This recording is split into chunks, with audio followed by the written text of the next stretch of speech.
I watched $22,000 worth of winter stockpile burn to ash while 4 HOA board members stood there grinning like they'd just hit the lottery.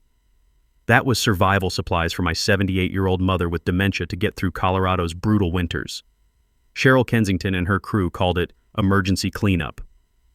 What Cheryl didn't know, my grandfather's 1962 property deed gave us exclusive control over the Pine Valley Spillway, and I was about to turn their luxury lakefront mansions into very expensive indoor swimming pools. What would you do if corrupt HOA officials destroyed your family's survival supplies? Because I'm about to show you exactly how mountain justice works. Drop your state below.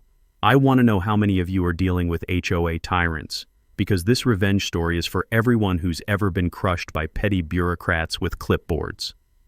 My name's Wade Garrison, and at 52, I thought I'd seen every kind of bureaucratic nonsense you could imagine. 20 years running heavy equipment taught me that preparation saves lives, especially when you're caring for someone who depends on you completely. My mother Sarah has dementia, and in the Colorado Rockies, being unprepared isn't just inconvenient, it's deadly.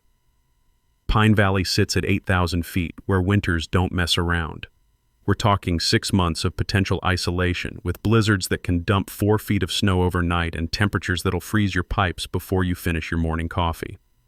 I start winter prep in August because when the first storm hits in October, there's no running to the store.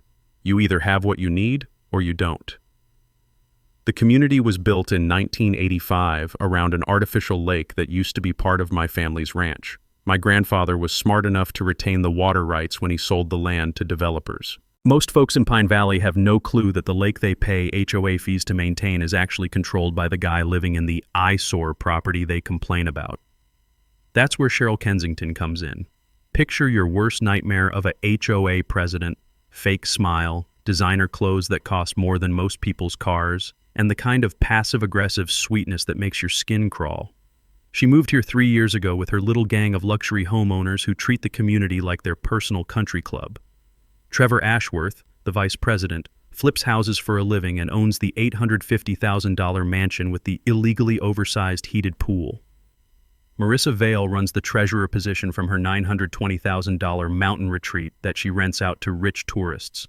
And Douglas Whitfield, the secretary, manages vacation rentals from his $780,000 lakefront property. All 4 of them live in houses that shouldn't exist according to the original flood zone maps, but we'll get to that later. The thing about caring for someone with dementia is routine becomes everything. My mother knows where her medications are stored, recognizes the labeled containers I've used for 15 years, and feels secure when she can see our supplies organized exactly the same way every winter. Destroying that routine isn't just cruel, it's dangerous. October 23rd changed everything. I had to drive Mom to Denver for her quarterly neurologist appointment, a 6-hour round trip that couldn't be postponed. The appointment went well, her medications were adjusted, and we even stopped for her favorite ice cream on the way home. I remember thinking it was one of the good days, you know? The kind where dementia takes a back seat and you get glimpses of the person she used to be. We pulled into our driveway at 4:30 p.m. to find 4 expensive cars parked in front of our house and smoke rising from our backyard. The acrid smell of melting plastic hit us immediately, followed by the chemical stench of burning medical supplies. I could hear my mother starting to cry before she even saw what had happened, because that smell meant her security was literally going up in smoke. Cheryl stood there in her $3,000 coat, clipboard in hand, supervising the destruction of everything we'd spent months preparing. 6 months worth of canned food, propane for backup heat, generator fuel, firewood, medical supplies, emergency water, $22,000 worth of careful planning reduced to ash and melted plastic. Emergency fire hazard cleanup, she announced with that fake sweet smile. We received reports of unsafe storage conditions. Reports from who? The nearest neighbor is 200 yards away, and old Bill Henderson has been watching my back since I was 12 years old. The only people who could see into our storage area were the board members whose houses sit on the illegal lakefront lots. "Where's your notice?" I asked, trying to keep my voice steady while watching propane tanks pop in the flames and my mother's diabetes supplies melt into toxic puddles. "Posted on your door this morning," Trevor said, not even trying to hide his smirk. 72-hour notice for emergency abatement. Except we'd left at 6 a.m. for the Denver appointment, and there was no notice on our door when we left. But pointing that out wouldn't bring back the supplies, and with the first blizzard forecast for 3 days later, arguing was a luxury I couldn't afford. The Colorado Mountain Rule is simple. You need 72 hours of emergency supplies minimum, but smart folks keep 6 months' worth because isolation up here isn't a maybe, it's a guarantee. What Cheryl and her crew had just destroyed represented the difference between surviving winter and becoming a cautionary tale. But standing there, watching my preparation burn while my mother cried about her lost medicine boxes, I remembered something my grandfather taught me about water rights and patience. Sometimes the best revenge is the kind that looks like an act of God. The next morning brought the first wave of coordinated attacks. I should have seen it coming, but I underestimated just how organized these people were. 4 separate envelopes arrived by certified mail, each from a different government agency, each with a different board member's signature as the concerned citizen who'd filed the complaint. Cheryl hit me with the health department. Apparently my bulk food storage violated some obscure regulation about residential food service preparation. The fine started at $5,000 and increased by $500 daily until compliance.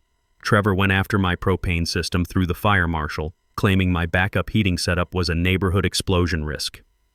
Marissa targeted my generator installation through building code enforcement, suddenly discovering that my grandfather's 40-year-old electrical work needed modern permits. And Douglas, the vacation rental expert, filed environmental complaints about my fuel storage containers. The total potential fines? $35,000 with daily penalties that would bankrupt me before Christmas. But here's the thing about bureaucratic warfare, it works both ways. 20 years of dealing with city inspectors and code enforcement taught me that people who live in glass houses shouldn't throw regulatory stones. While they were busy filing complaints about my winter prep, I was researching their properties at the county courthouse. You know what I found in those dusty deed books? Pure gold. Trevor's mansion with the heated pool. His propane system is 3 times larger than mine, installed without permits to heat 8,000 square feet of pure ego. Cheryl's wine cellar requires a backup generator that makes mine look like a toy. And guess what? No electrical permits on file. Marissa's mountain retreat has fuel storage for her rental business that dwarfs my personal winter supply, all installed without environmental impact studies. But the real treasure was buried in the original 1985 development papers. My family didn't just sell land to create Pine Valley. We retained specific water rights that most people forgot about decades ago. The spillway that controls lake levels, that's not community property, that's Garrison family property operated under exclusive rights that predate every single one of their luxury homes. I spent 3 days in the courthouse basement breathing dust and reading property law, while outside my window the first snow started falling. Each page I turned revealed another layer of their hypocrisy, another violation they were guilty of, another piece of leverage I'd need for what was coming. The mini twist came when I discovered something that made me laugh out loud in that silent courthouse basement. Every single one of their complaints against my property cited the exact same violations their own homes were guilty of. Trevor's complaint about my propane storage, his system violates 3 separate fire codes. Cheryl's health department filing, her vacation rental kitchen operates without proper permits. It was like watching criminals complain about jaywalking while robbing a bank. Property rights law is fascinating once you dig into it. Here's what most people don't know. Original landowners retain specific usage rights, unless those rights are explicitly transferred in writing. Translation: just because someone builds a community around your land doesn't mean you lose the rights your family negotiated decades ago. My mother spent those 3 days asking where her medicine boxes went, getting more agitated each time I had to explain that they were gone. Dementia makes change terrifying, and watching her routine destroyed was almost as infuriating as the legal attacks. But every time she asked about her missing supplies, I remembered that spillway control panel in our basement and smiled just a little. The temperature dropped to 15 degrees that first week, and I watched my neighbors turn up their thermostats while I rationed our remaining propane. 3 families drove past our house every day, but nobody stopped to check on the elderly woman whose medicine they'd helped destroy. That's when I realized this wasn't just about property values or community standards. This was about power, and the kind of people who enjoy wielding it against those who can't fight back. At least that's what they thought. By November, Cheryl and her board had escalated from bureaucratic warfare to full-scale character assassination. The neighborhood suddenly developed a collective case of amnesia about 15 years of good relations with the Garrisons. Overnight, I went from Wade, who fixes everyone's plumbing for free, to that dangerous hoarder who threatens community safety. The Whisper campaign was masterfully orchestrated. Cheryl organized a community safety meeting where she presented a slideshow of my destroyed stockpile, carefully photographed to look as threatening as possible. Propane tanks became explosive devices. Canned food storage became unsanitary hoarding conditions. My generator setup became unlicensed electrical hazards. Within a week, I couldn't buy supplies anywhere in town. The hardware store owner who'd known me since high school apologetically explained that several customers had expressed concerns about selling me dangerous materials. The pharmacy where my mother had filled prescriptions for 10 years suddenly required additional verification for her medications. Even the grocery store started treating me like I might detonate in the cereal aisle. The isolation was strategic and effective. When you live an hour from the nearest city, losing local supplier relationships isn't just inconvenient, it's potentially life-threatening. My mother's home health aide quit after receiving anonymous tips about unsafe working conditions. Neighbors who used to wave from their driveways started crossing the street to avoid eye contact. But every mile I drove to find supplies, every hostile look from former friends, every night I watched my mother ask why people weren't talking to us anymore. I spent thinking about water rights and spring flooding patterns. I started researching the board's real estate activities, using public records that anyone can access if they know where to look. What I found was a pattern that made my blood boil and my lawyer's eyes light up like Christmas morning. Over the past 3 years, 6 elderly or disabled residents had been forced to sell their properties after facing compliance issues with the HOA. Each time, the same pattern emerged. Coordinated complaints, escalating fines, social isolation, and finally a generous buyout offer from a shell company called Pine Valley Properties, LLC. Guess who the managing partners of Pine Valley Properties turned out to be? If you guessed Cheryl, Trevor, Marissa, and Douglas, you win the prize. They weren't just harassing residents, they were running a systematic land grab operation, targeting vulnerable community members and forcing below-market sales.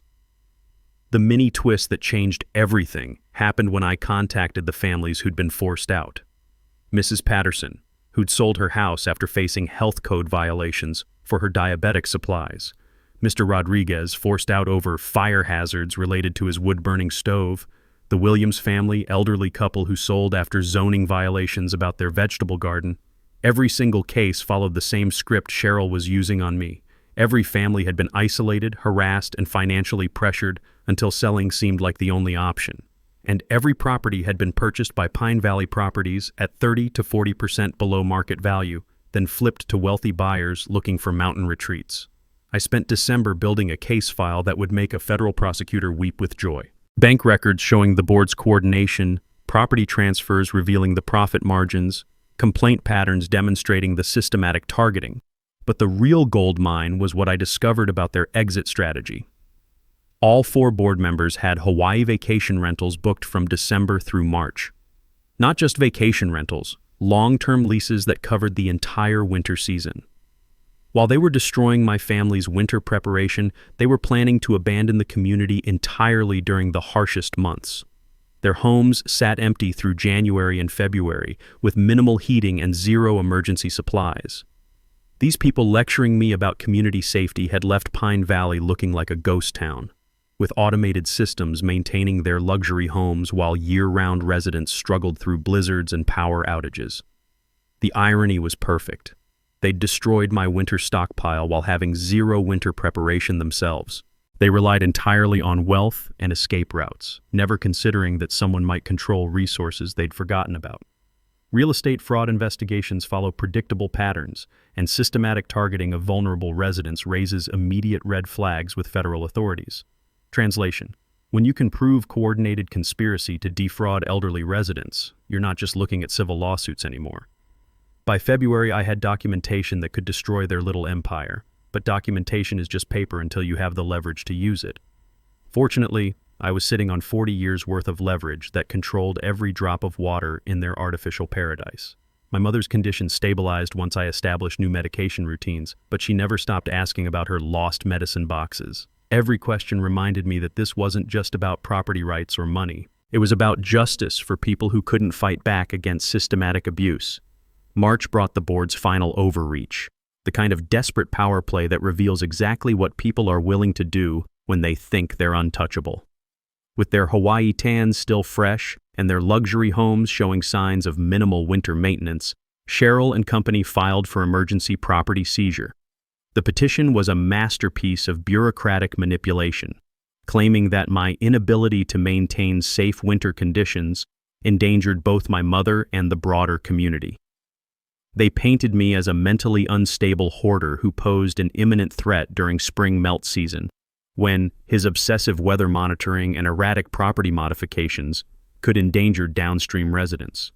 Translation: they wanted my land, and they were willing to destroy an elderly woman's life to get it.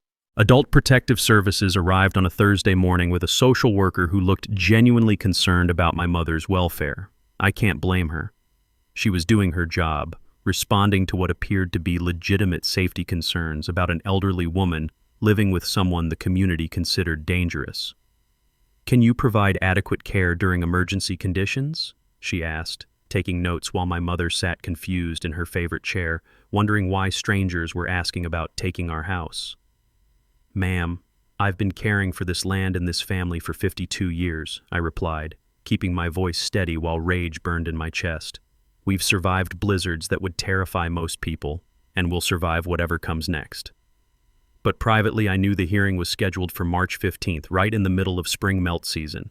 If I lost property control, my 40 years of Spillway authority would transfer to the HOA. They'd finally have complete control over Pine Valley's water management, and my mother would spend her remaining years in some sterile facility while they turned our family land into luxury vacation rentals. That's when my water rights attorney delivered news that changed the entire game.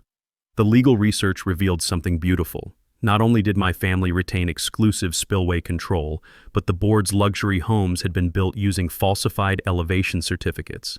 Every single lakefront mansion sat in the original flood easement zone, protected only by forged documents that claimed higher elevation than reality. "Your water rights are absolutely ironclad," my attorney explained, spreading surveyor maps across my kitchen table while spring sunshine melted snow outside. "But here's the interesting part. Their flood insurance is completely invalid." "How invalid?"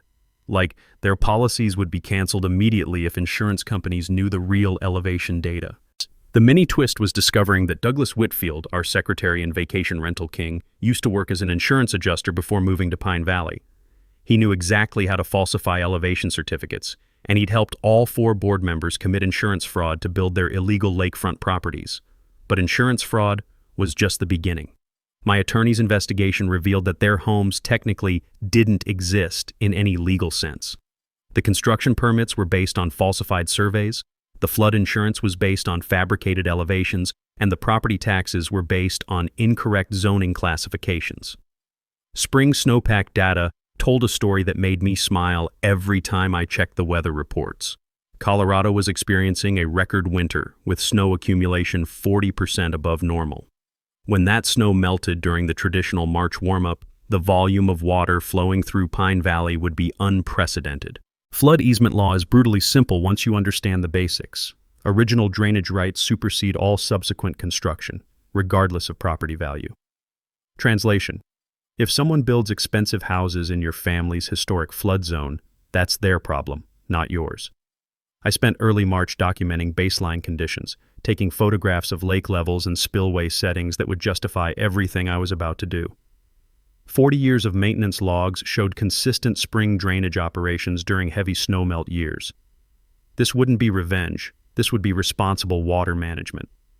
The weather forecast for mid-March predicted a 3-day heat wave with temperatures reaching 72 degrees. After the coldest winter on record, that kind of rapid warming would trigger massive snowpack melt across the entire mountain range. The spillway system was designed to handle exactly these conditions, with manual controls that allowed precise water flow management. My mother's stress increased as the court date approached, but I noticed she'd started asking fewer questions about strangers taking our house. Some part of her mind understood that I had a plan, even if she couldn't grasp the details. Trust built over 5 decades of care doesn't disappear just because memory fades. I tested the Spillway hydraulic controls one final time, listening to the satisfying hum of machinery that had served my family faithfully for 4 decades. Everything was ready. The only question was whether Cheryl and her board would provide the perfect timing I needed. As it turned out, their arrogance made the timing absolutely perfect.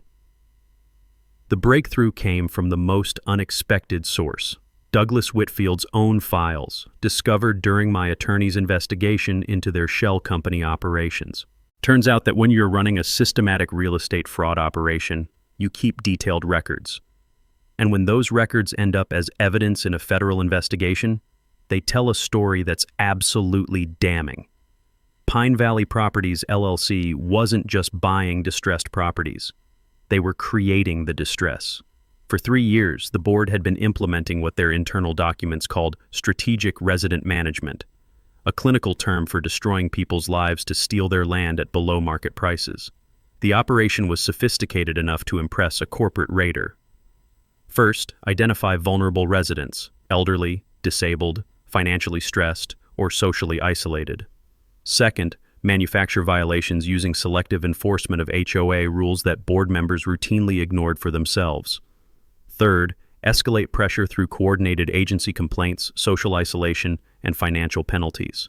Finally, offer generous buyout terms that seemed reasonable to people facing bankruptcy and community exile. 6 families had been processed through this system, generating over $2 million in profit for the board members.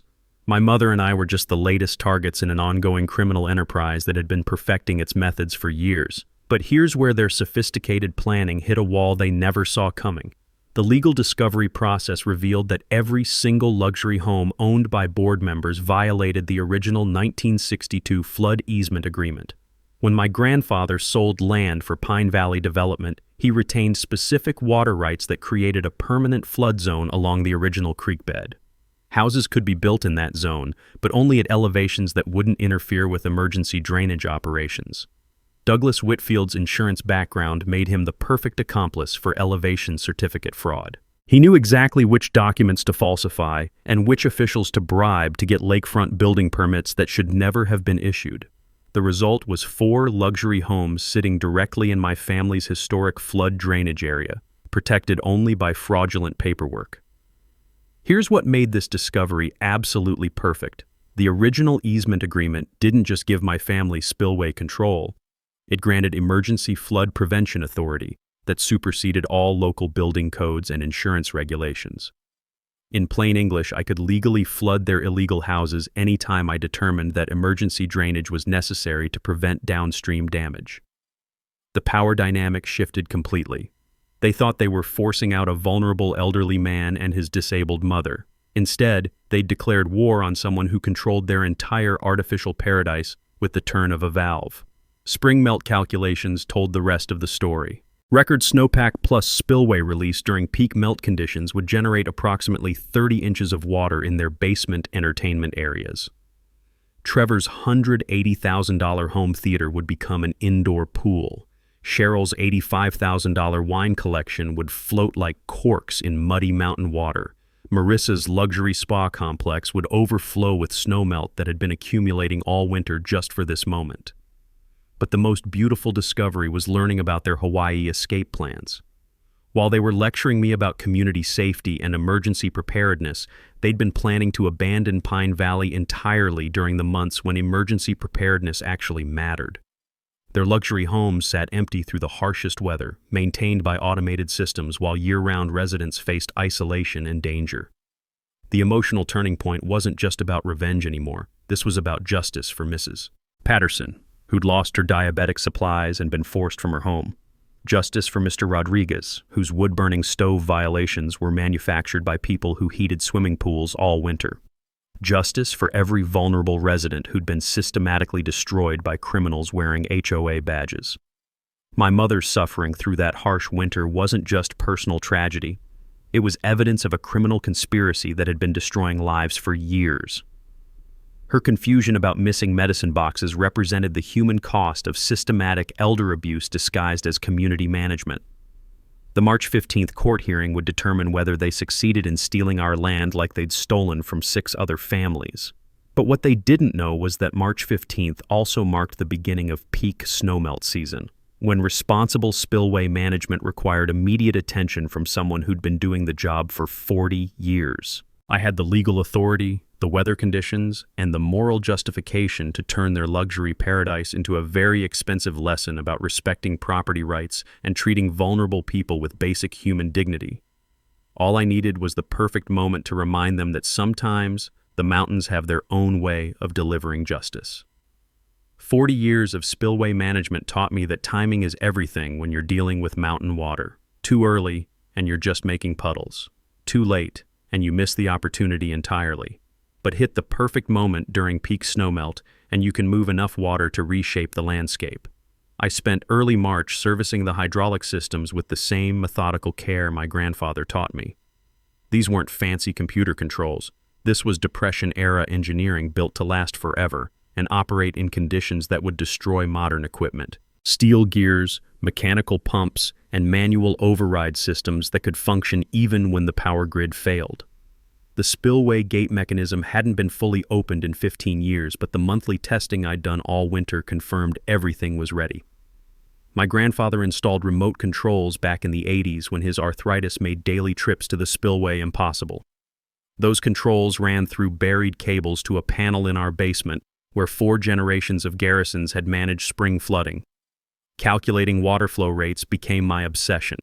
The lake held approximately 50 million gallons when full, and the spillway could release 2 million gallons per hour when completely open. But spring melt added volume faster than normal drainage could handle, creating the pressure needed for what I had planned. I mapped every board member's property with surveyor precision, using county records to determine exact elevations and basement depths. Trevor's home theater sat 18 inches below the projected flood level. Cheryl's wine cellar was 22 inches below optimal waterline. Marissa's spa complex would be completely submerged under 30 inches of muddy mountain snowmelt. But technical calculations were just part of the strategy. My water rights attorney filed a federal conspiracy lawsuit that would protect me legally while creating perfect cover for spillway operations. Emergency drainage protocols, established by 40 years of family management, gave me absolute authority during spring melt conditions. The coalition of previous victims provided moral support and legal documentation that transformed personal revenge into community justice. Mrs. Patterson flew in from Phoenix specifically to testify about losing her diabetic supplies. Mr. Rodriguez drove up from Colorado Springs with photographs of the wood-burning stove that had supposedly threatened community safety. Each story added weight to the federal case while building public sympathy for what was coming. County emergency management protocols required spillway operators to prevent downstream flooding during extreme weather conditions. The irony was perfect. I'd be flooding the board's homes to protect the legitimate residents downstream. Their illegal construction in the flood zone made them the hazard I was required to eliminate. Here's what most people don't understand about mountain hydrology. Spring snowmelt works like a giant savings account that pays out everything at once. All winter, snow accumulates interest in the form of additional precipitation. Come spring, thermal energy acts like a bank run, liquidating the entire account in 72 hours. When 40 years of snowpack meets poor drainage planning, expensive basements become indoor swimming pools faster than you can say flood insurance. Weather Service data confirmed what I'd been tracking all winter. March 15th through 17th would bring sustained temperatures above 70 degrees, triggering massive melt across the entire mountain range. The timing couldn't be more perfect, exactly when the court hearing was scheduled to determine whether they'd steal our land. I spent the final week testing backup systems and documenting baseline conditions. Photographs of normal lake levels, spillway settings, and weather conditions would justify everything that followed. This wasn't vandalism or revenge. This was 40 years of expertise managing natural drainage during extreme conditions. My mother sensed something was changing, asking fewer questions about the court hearing and showing more interest in her medications and daily routines. Some part of her mind understood that justice was coming even if dementia prevented her from grasping the details. The hydraulic pump hummed quietly in our basement, waiting for the moment when decades of preparation would finally pay off. Outside, spring sunshine worked steadily on record snowpack, building pressure that would reshape Pine Valley forever. February's board meeting minutes, obtained through my attorney's discovery process, revealed just how desperate Cheryl and company had become. With their Hawaii tans fading and mounting legal pressure from the federal conspiracy investigation, they'd decided to accelerate their timeline dramatically. The private investigator they'd hired to document my erratic behavior had backfired spectacularly. Instead of finding evidence of mental instability, he documented months of methodical, professional spillway maintenance that demonstrated competence and responsibility. His photographs showed me following proper safety protocols, maintaining detailed weather logs, and caring for equipment that most people couldn't even identify, much less operate correctly. But desperation makes people stupid, and stupid people make dangerous decisions. The emergency court petition filed in late February painted me as an increasingly unstable individual whose obsessive weather monitoring and property modifications pose imminent danger during spring melt season. They claimed my erratic behavior patterns and paranoid documentation activities indicated someone who might attempt sabotage or vandalism to avoid property seizure. The mini-twist that sealed their fate came when the private investigator's report was submitted as evidence. Instead of supporting their claims, his documentation proved I was the most qualified spillway operator in the county, with 40 years of accident-free management and professional-level expertise in mountain hydrology. Your Honor, my attorney explained to the judge during preliminary hearings, Mr. Garrison's weather monitoring isn't obsessive, it's essential. His documentation isn't paranoid, it's responsible record-keeping required for safe spillway operation. And his property modifications aren't erratic, they're maintenance activities that have prevented flooding disasters for 4 decades. The judge's questions revealed someone who understood mountain water management better than the board had anticipated. Are you suggesting that Mr. Garrison poses a threat to community safety through competent spillway management? Cheryl's attorney tried to argue that my fixation on spring flooding scenarios demonstrated unstable thinking, but the judge cut him off.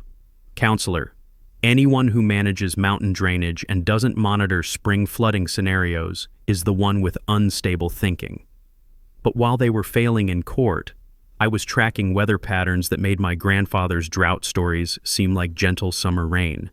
The National Weather Service confirmed what local conditions had been suggesting for weeks. Colorado was experiencing the most severe snowpack accumulation in recorded history. By early March, snowfall totals exceeded average years by 60%. The mountain peaks around Pine Valley looked like frosted wedding cakes, beautiful and terrifyingly loaded with potential energy that would transform into kinetic force the moment temperatures rose above freezing for more than a few hours. I maintained detailed logs of every weather reading, not just for legal protection, but because genuine spillway management requires precision timing. Release water too early during snowmelt, and you waste the opportunity. Release it too late, and natural flow overwhelms your control anyway. But hit the perfect moment when accumulated snowpack meets rapid warming and you can move enough water to carve new creek beds. The board's Hawaii vacation receipts, discovered during financial disclosure, showed they'd spent March planning to avoid the very conditions that made spillway management most critical. While I was calculating flow rates and preparing emergency drainage protocols, they were shopping for luxury beachwear and booking sunset dinner cruises. Their complete disconnection from Pine Valley's seasonal realities became evidence of their unfitness to control community water management. How could people who abandoned the mountains during spring melt possibly understand the responsibility of managing mountain drainage? The private investigator, ironically named in court documents as a character witness for my competence, had documented something beautiful. Every day for 3 months, I'd checked spillway conditions, recorded weather data, and maintained equipment with the methodical care of someone who understood that lives depended on proper water management. Meanwhile, their luxury home sat empty through the harshest weather, with minimal heating systems cycling on and off to prevent pipe damage, while basement entertainment systems worth hundreds of thousands of dollars sat unprotected below the flood line they'd forgotten about when falsifying elevation certificates. County emergency protocols required spillway operators to begin active monitoring when snowpack exceeded normal levels by 20%. We were approaching 3 times normal accumulation, with weather conditions that would trigger mandatory drainage operations, regardless of any personal considerations. My mother's condition had stabilized as spring approached, but she maintained her routine of asking about weather conditions and spillway status. 50 years of mountain living taught her to recognize signs that most people miss. She might not remember yesterday's conversation, but she knew when spring melt was building towards something significant. The court hearing scheduled for March 15th would determine whether criminal conspirators succeeded in stealing our family land. But March 15th was also predicted to be the first day of the spring heat wave that would trigger the largest snowmelt event in Pine Valley's recorded history. The final week before the court hearing brought weather conditions that seemed designed by nature specifically for what I had planned. 3 days of sustained 70-degree temperatures would trigger snowmelt that exceeded anything in 40 years of spillway records, creating perfect cover for emergency drainage operations that just happened to target properties built illegally in the flood zone. Cheryl's desperation peaked when she realized their legal strategy was collapsing. The private investigators' evidence supported my competence, the federal conspiracy charges were gaining momentum, and even their pet judge seemed skeptical about emergency property seizure. So they decided to manufacture one final crisis that would justify immediate action. March 10th brought sheriff's deputies to our door with a temporary restraining order that prohibited me from interfering with spillway operations during the pendency of property transfer proceedings.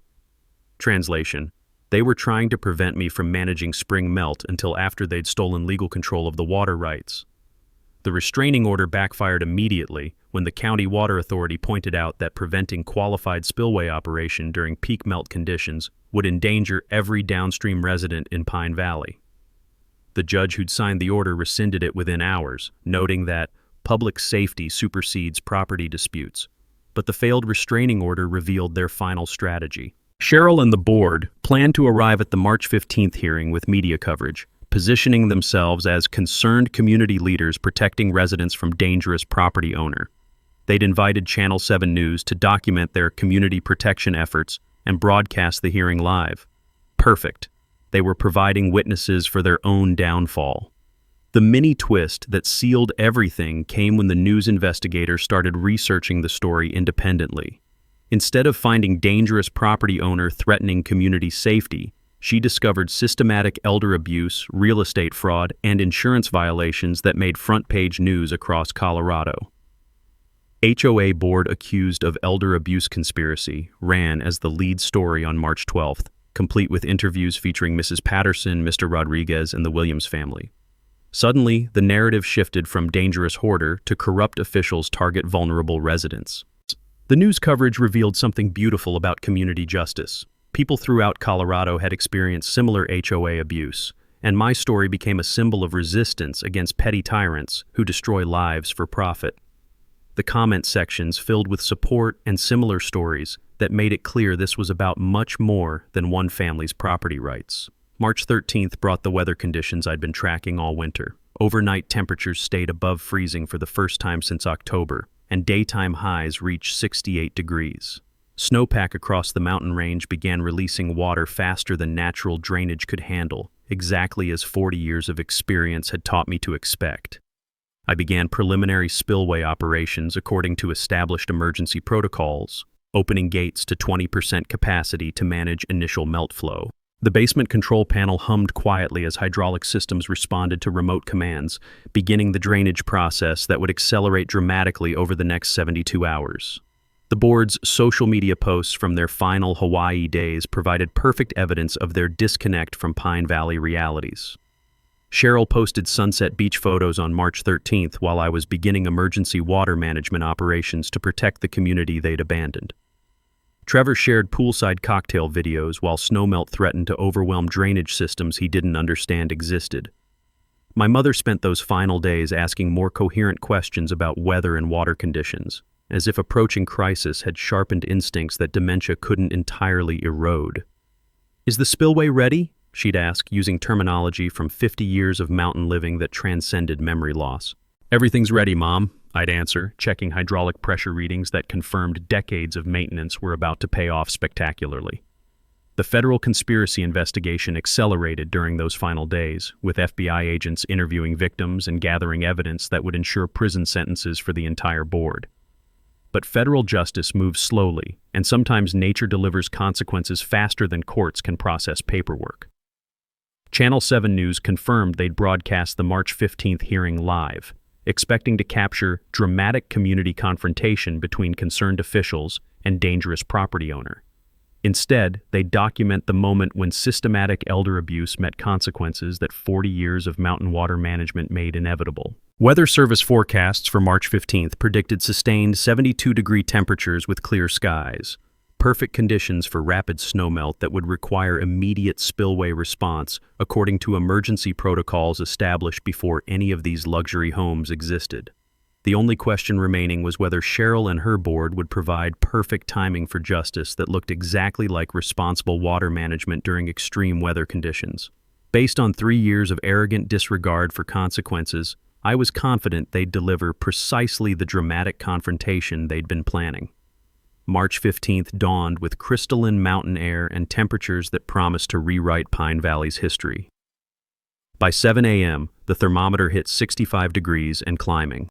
Across the mountain range, 40 years' worth of accumulated snowpack began surrendering to spring sunshine with an urgency that made spillway management absolutely critical. The court hearing was scheduled for 10 a.m. at the Pine Valley Community Center, conveniently located 50 yards from the lake that Cheryl and her board had forgotten was controlled by someone they'd been trying to destroy for 6 months. Channel 7 News arrived at 9:30 to set up for live coverage of what they expected to be a dramatic confrontation between concerned community leaders and a dangerous property owner. They got their dramatic confrontation, just not the way they'd planned. At 9:45, with media cameras rolling and 80 residents gathered to witness my supposed defeat, I activated full spillway release from the basement control panel in our house. 40 years of snowpack accumulation met emergency drainage protocols that had been protecting Pine Valley since before any luxury homes existed. The lake level dropped 18 inches in the first hour as 2 million gallons per hour poured through spillway gates designed to handle exactly these conditions. But spring snowmelt added water faster than normal drainage could manage, creating pressure that drove muddy mountain snowmelt directly into storm systems that fed the luxury lakefront properties. By 10:30 a.m., while Cheryl stood at the podium explaining why emergency property seizure was necessary to protect community safety, 30 inches of icy spring meltwater was flooding through her wine cellar, turning her $85,000 collection into floating corks in muddy mountain water. Trevor's $180,000 home theater became an indoor swimming pool where 75-inch televisions floated like massive black rectangles while leather recliners bobbed in water that smelled like decades of decomposed mountain vegetation. His illegally heated pool overflowed as basement drainage systems backed up with water that had been accumulating all winter for exactly this moment. Marissa's luxury spa complex, with its underground hot tubs and sauna facilities, disappeared under snowmelt that transformed $220,000 worth of relaxation equipment into expensive underwater sculptures. The backup heating systems she'd illegally installed without permits sparked and died as electrical circuits surrendered to natural forces that didn't care about property values.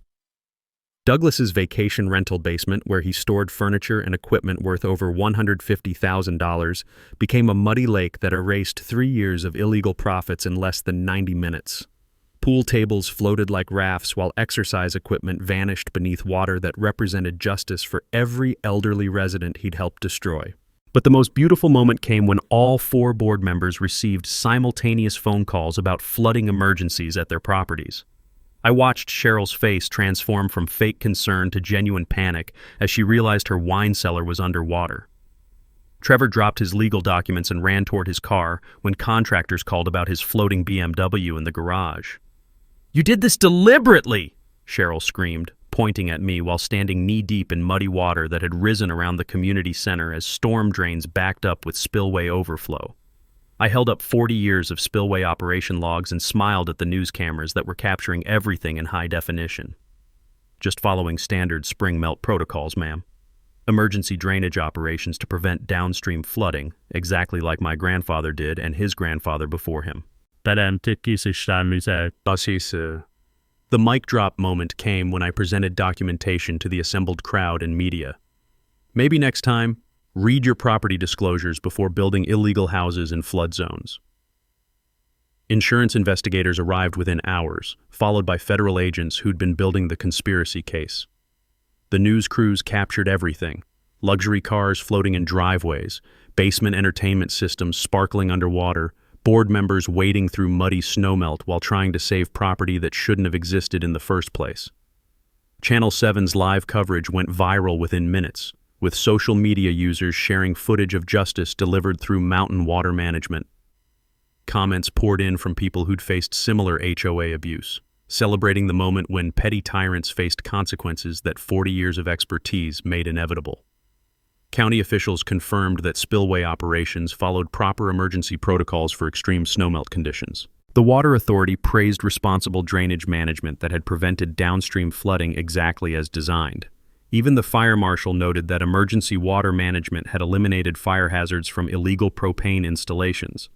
By sunset, the board's luxury homes showed permanent watermarks at the 30-inch level, evidence of the day when systematic elder abuse met mountain justice delivered through natural forces and 40 years of patient preparation.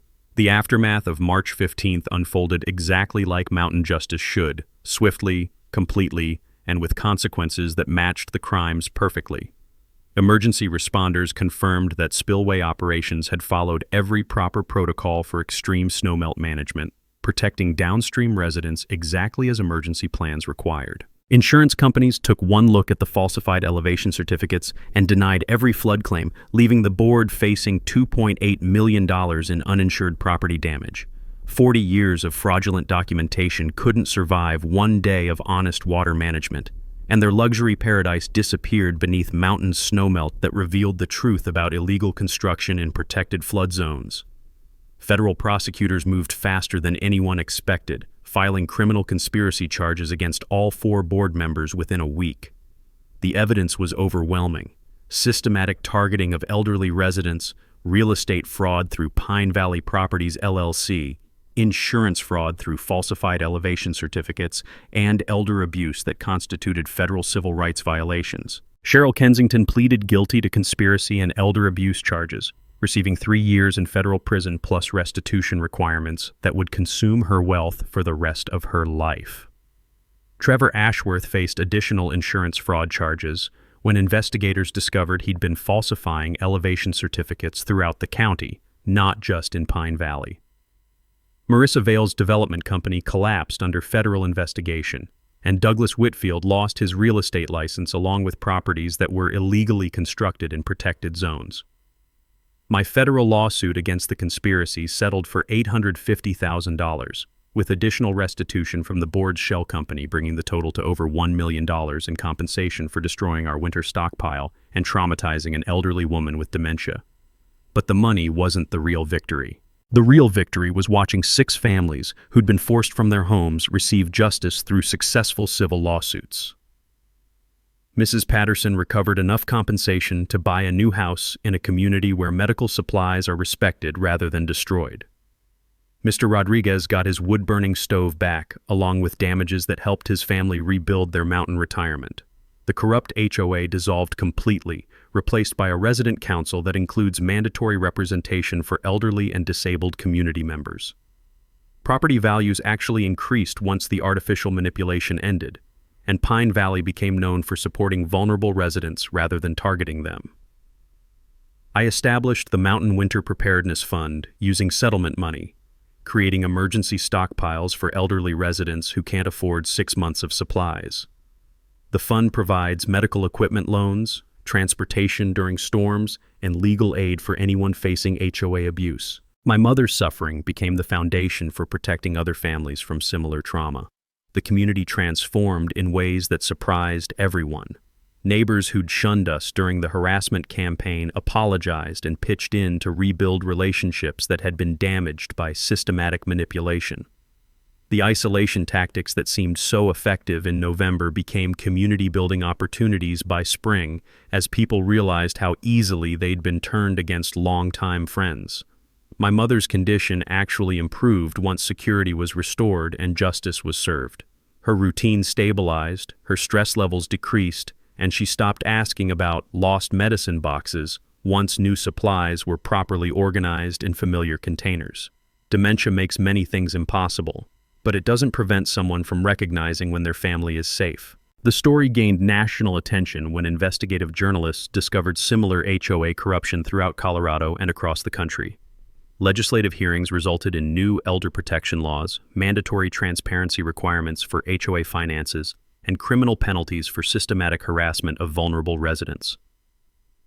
Property rights research became a popular topic after news coverage showed how original landowner rights can supersede decades of subsequent development. People started checking water rights, easement agreements, and mineral rights that previous generations had negotiated, discovering leverage they'd never known existed. County courthouses reported increased visits from residents researching property histories that might contain forgotten protections. Flood zone regulations were strengthened after investigators discovered widespread elevation certificate fraud. Building permits now require independent verification, and insurance companies face criminal penalties for accepting falsified flood documentation. Douglas Whitfield's expertise in elevation fraud led to investigations throughout the state, revealing corruption that had enabled millions of dollars in illegal construction. Emergency preparedness education expanded beyond individual stockpiling to community-wide mutual aid networks. The Mountain Winter Preparedness Fund became a model for rural communities facing climate challenges, showing how collective resources can protect vulnerable residents more effectively than individual preparation alone. Spring melt in Pine Valley now follows natural patterns without interference from people who never understood mountain water management. The spillway operates according to 40 years of established protocols, protecting downstream residents while maintaining lake levels that support legitimate community needs rather than artificial luxury amenities. My mother and I sit on our porch most evenings now, watching sunset reflect off lake water that flows according to natural rhythms rather than corporate manipulation. She sometimes asks about the spillway, and I explain how it protects our community from people who don't understand that some things are more important than profit. But that's not the end of this story, because Cheryl's pharmaceutical connections ran deeper than anyone realized during the conspiracy investigation. Next week, I'll tell you about the corrupt city inspector who tried to condemn my mother's house for a medical waste facility, and why his own property ended up condemned instead when I discovered what was really buried under his luxury development project. Drop your worst HOA nightmare in the comments below. I read every single story, and some of these experiences are absolutely wild. The corruption we faced in Pine Valley happens everywhere, and sharing these stories helps people recognize the warning signs before systematic abuse destroys their lives. And if you want to see how corrupt officials get the consequences they deserve through patience, preparation, and understanding that justice sometimes flows like spring water, inevitable, powerful, and perfectly timed, hit that subscribe button. We're just getting started with stories about what happens when people who abuse power meet folks who understand how the real world actually works.